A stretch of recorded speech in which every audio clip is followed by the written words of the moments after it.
Bon bah ici on est sur une régénération de frappe après avoir un nettoyage. Donc là c'est toute la crasse qui est cumulée après.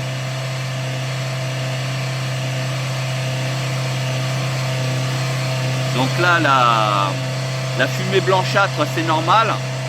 C'est la partie en fait qui est encore mouillée dans le frappe.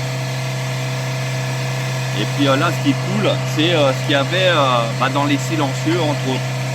Voilà. Vous voyez, hein, il y en a partout. Hein. Donc là, c'est une usine à faire des nuages.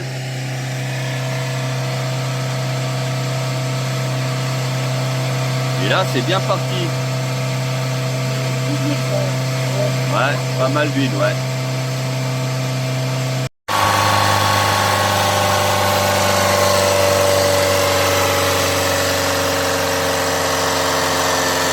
Voilà, c'est des anciennes traces, hein. Attention.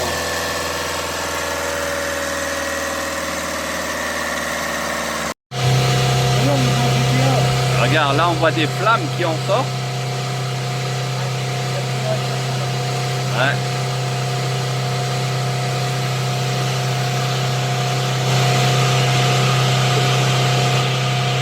Voilà, là on voit bien des étincelles. Et puis il y a des jets de fumée.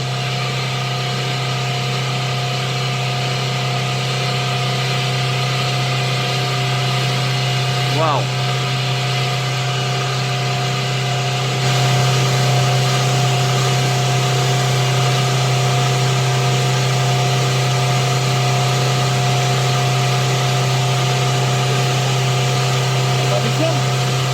Il y a encore un peu, des fois un peu de fumée noire.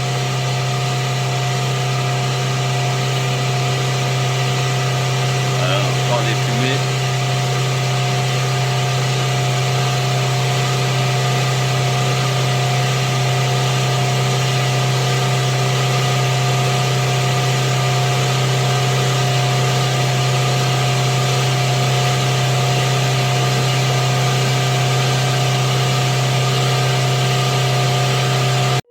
Bonjour et bienvenue dans cette vidéo. Je n'ai pas l'habitude de faire ce format, mais vous avez été très nombreux à venir en privé, notamment par email et même différents réseaux sociaux.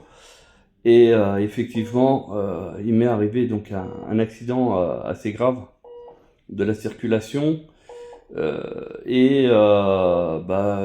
Avec une voiture d'un client d'ailleurs, que j'étais en phase de restitution, parce que je venais de finir la prestation et donc je le ramenais à mon domicile pour pouvoir restituer au client.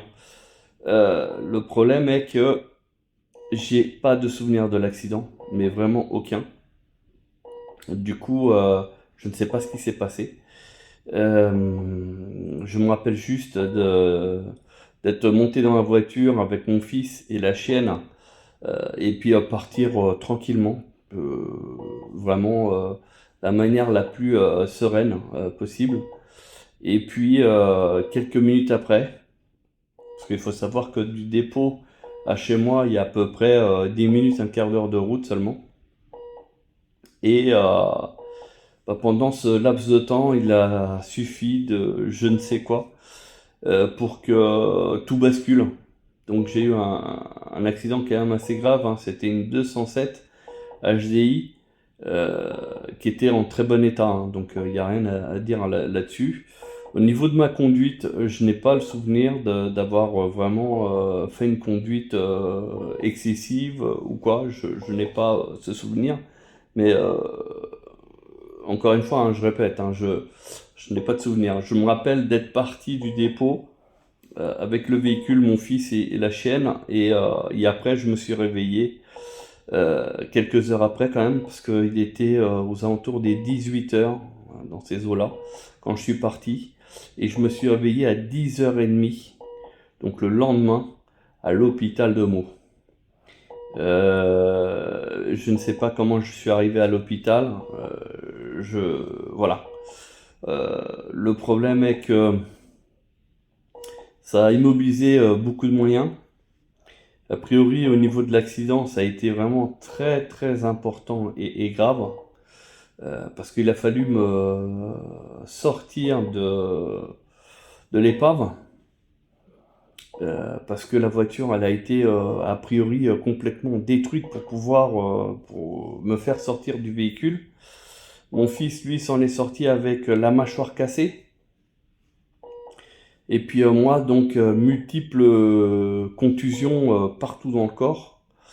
3 côtes cassées. Et avec les omoplates bien abîmées. Voilà.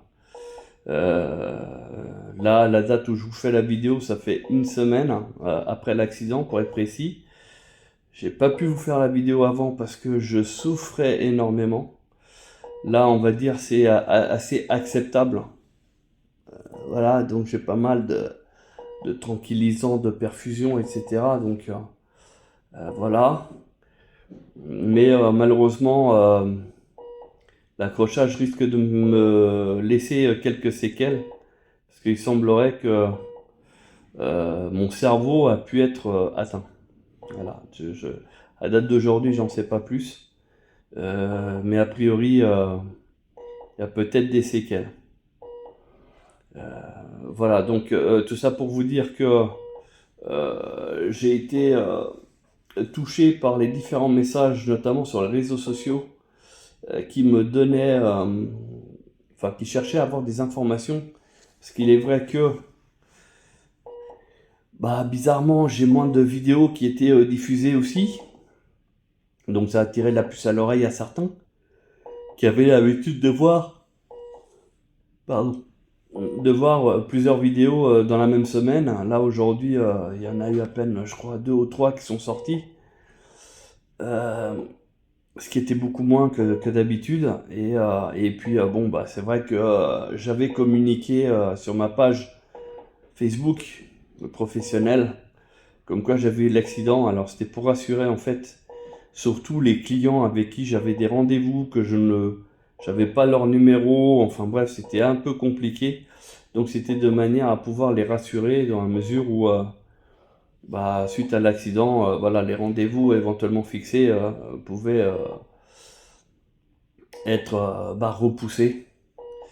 Voilà, le problème c'est que au fur et à mesure de ma prolongation à l'hôpital, fait qu'à chaque fois, on dirait qu'il y a un nouveau problème niveau santé. Et j'ai l'impression que j'avance pas, mais que je recule. Donc, une semaine après, j'ai décidé de faire cette vidéo que vous voyez aujourd'hui. Déjà pour vous rassurer que je suis vivant, que je vais bien, malgré les différentes douleurs, mais qui vont s'estomper. Je suis pris en main par différentes équipes qui vont très bien, qui prennent au sérieux les dégâts que je peux avoir, même si esthétiquement je parais en bon état. Il y a quand même des dégâts qui sont quand même assez sérieux. Dont une partie, en une semaine, ça a quand même disparu.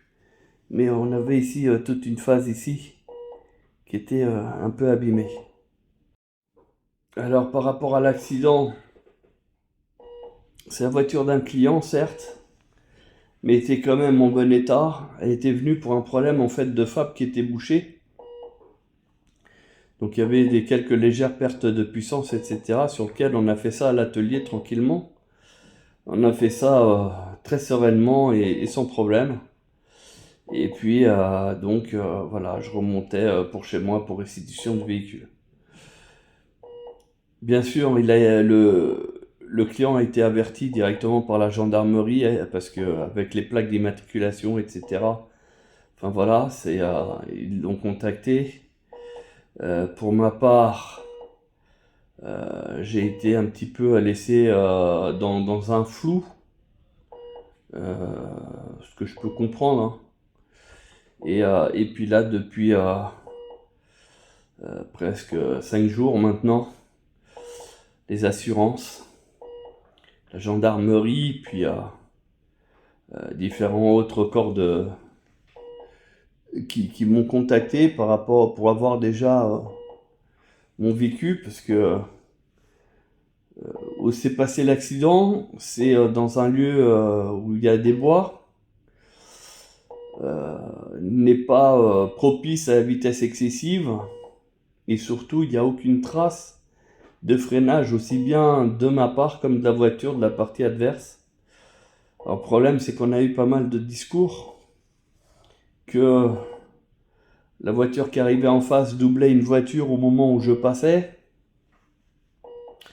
Il y a eu aussi le fait que j'ai pu peut-être avoir quelque chose, une attaque ou autre qui a fait que j'ai perdu le contrôle, parce qu'il n'y a pas de trace de freinage, ni de grincement de pneus ou de glissade ou autre, ce qui fait que ça rend inexpliquée la situation. Pour ma part, je ne bois pas, j'ai pas d'alcoolémie, j'ai pas de stupéfiants, j'ai rien de tout ça, donc je suis assez serein. D'ailleurs, qui ont été très très vite relayés par les forces de l'ordre, comme quoi j'étais vraiment clean à tous ces niveaux-là, mais que l'accident était quand même bizarre, et surtout que dans le véhicule où j'étais, bah, c'est le seul où était vraiment gravement endommagé. Et chose qui paraît bizarre, c'est que je me suis retrouvé au fond dans le coffre. Après, une fois l'accident fini, je me suis retrouvé dans le coffre. Mon fils, lui, dans la voiture, mâchoire fracturée. La chienne, elle, vivante, a priori. Et c'est seulement une fois que j'ai été libéré de la voiture, etc., que la chienne, elle a fini par se coucher et elle est décédée. Bien sûr, pour moi, c'est un grand traumatisme pour la chienne, parce que elle me suivait un peu partout, hein. C'était mon petit toutou. Et elle n'a jamais faibli. Et voilà. Bien sûr, je suis rassuré que mon fils, il aille bien. Pareil, il me suit dans tous les péripéties. Vous le voyez notamment sur les réseaux sociaux, notamment sur la TikTok. Et quelques shorts sur YouTube. Et je suis content quand même qu'il lui ait rien arrivé de grave, malgré la fracture à la mâchoire, qui a été pris en charge par l'hôpital de Paris, Henri Debré, qui ont fait un travail remarquable et excellent. Je les remercie d'ailleurs. Et aujourd'hui, il est à la maison où il essaye de se rétablir avant la reprise des cours. Pour ma part, une semaine après, je suis toujours à l'hôpital. Donc on m'a décelé un problème au niveau du cerveau, mais qui peut avoir des conséquences sur la mémoire. A priori, c'est sur la mémoire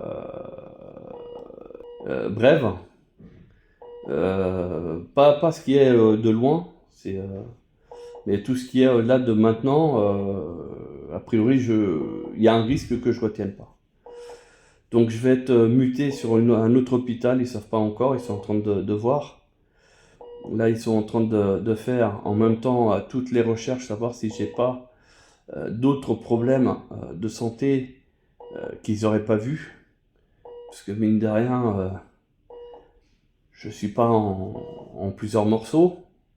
J'ai un bras ici qui est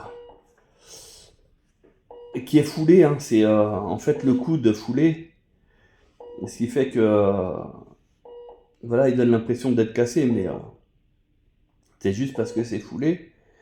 Et puis là, j'ai ici l'omoplate qui a dû être déplacé. Il me fait terriblement mal suivant les gestes. Et puis les 3 côtes cassées. Donc c'est des choses a priori que les médecins ne peuvent rien faire. Il n'y a que avec le temps. Et voilà. Donc cette vidéo pour vous rassurer tout le monde. Je vais bien. Malheureusement, je n'ai pas de contenu d'avance pour vous faire durer sur la chaîne. Sur les réseaux sociaux, j'y suis très rarement parce que je suis à l'hôpital. J'ai pas mal d'examens, je suis pas mal sollicité par les médecins, etc. Et donc, je peux pas faire un peu ce que je veux non plus. Et ce que je comprends. Et mais voilà, je fais du mieux que je peux pour revenir le plus fort possible et vous proposer du contenu sur l'automobile. Voilà, donc ce qui va se passer, c'est que pendant ma convalescence, je vais certainement fouiller mon téléphone portable, en profiter pour le vider au niveau de la mémoire vidéo. Ça veut dire que si j'ai des vieilles vidéos et qui pourront éventuellement servir, je vous les ajouterai, je vous les mettrai. Ça peut toujours éventuellement vous servir. Si je vois que c'est une vidéo qui est déjà similaire à une qui est déjà existante, je la mettrai pas, je vois pas l'intérêt. L'objectif n'est pas de mettre absolument du contenu pour avoir du contenu, mais surtout mettre un contenu qui serait inédit et qui puisse éventuellement apprendre des choses, etc. Voilà. Donc là, je suis dans l'hôpital Amour, où je suis bien géré, je suis bien pris en charge, il n'y a pas de souci, une équipe au top. Je les remercie d'ailleurs. Même au niveau des médecins, à chaque fois que je me plains d'une douleur, etc., ils prennent vraiment au sérieux et ils veulent pas passer à côté de quelque chose. Et donc par rapport à ça, je vous remercie. Je remercie également tous mes proches et familles qui ont été vraiment excellents. Notamment ma femme qui a pu gérer aussi bien mon fils. Pendant son hospitalisation, elle est restée tout le temps présente avec lui. Et puis là, depuis quelques jours, elle vient me voir pour essayer de m'apporter quelques petits plus. Et puis bien sûr, les proches qui sont venus pour essayer de me faire penser à autre chose. Parce que c'est vrai que je me retrouve dans une salle, une pièce, où je suis tout seul, j'ai que la télé. Mais malheureusement, à la télé, il n'y a pas grand-chose. Et puis on tourne tout de suite en rond. Et c'est vrai que c'est énorme quand même la présence des amis, familles, etc. Donc je les remercie chaleureusement. J'espère pouvoir revenir assez rapidement avec de nouveaux contenus. Et d'ici là, je vous souhaite prudence sur la route. Parce que vous voyez, moi-même, voilà, j'essaie de faire attention et je suis aujourd'hui victime d'accidents de la route. Comme quoi ça n'arrive pas qu'aux autres. Et prudence. Et j'espère revenir très bientôt. Merci pour ce visionnage. Et n'hésitez pas du coup à regarder les anciennes vidéos. Pour certaines qui ont plus de 5 ans déjà. Ça peut peut-être vous remémorer quelques souvenirs. Enfin bref, pour ma part, dès que j'aurai du nouveau, je vous tiendrai informé. Je vous souhaite une bonne journée et à bientôt.